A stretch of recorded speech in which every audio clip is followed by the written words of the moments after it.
विवाह एक पवित्र संस्कार क्यों माना गया है? श्रुति का वचन है, दो शरीर, दो मन और बुद्धि, दो हृदय, दो प्राण व दो आत्माओं का समन्वय करके अगाध प्रेम के व्रत को पालन करने वाले दंपत्ति उमा महेश्वर के प्रेमादर्श को धारण करते हैं। यही विवाह का स्वरूप है। हिंदू संस्कृति में विवाह कभी न टूटने वाला एक परम पवित्र धार्मिक संस्कार है, यज्ञ है।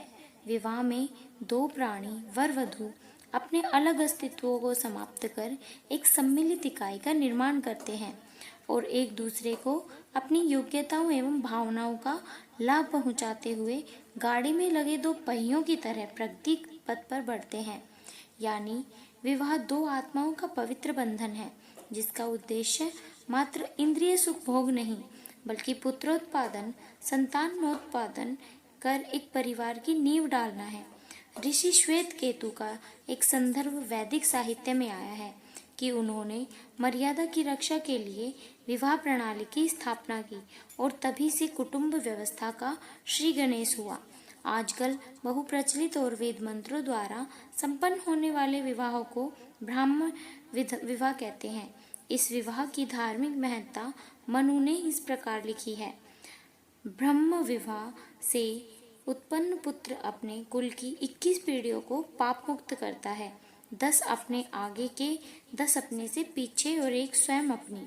भविष्य पुराण में लिखा है कि जो लड़की को अलंकृत कर ब्रह्म विधि से विवाह करते हैं, वे निश्चय ही अपने 7 पूर्वजों और 7 वंशजों को नरक भोग से बचा लेते हैं।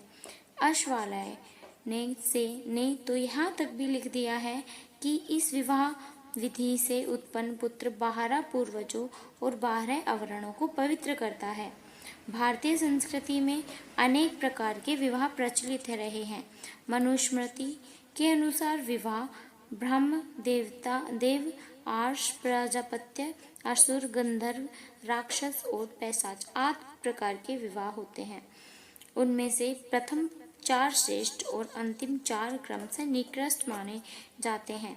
विवाह के लाभों में यौन तृप्ति, वंश वृद्धि, मैत्री लाभ, साहचर्य सुख, मानसिक रूप से परिपक्वता, दीर्घायु, शारीरिक और मानसिक स्वास्थ्य की प्राप्ति प्रमुख है। इसके अलावा समस्याओं से जूझने की शक्ति और प्रगाढ़ प्रेम संबंध से परिवार में सुख शांति मिलती है। इस प्रकार देखें तो ज्ञात होगा कि विवाह संस्कार सारे समाज के एक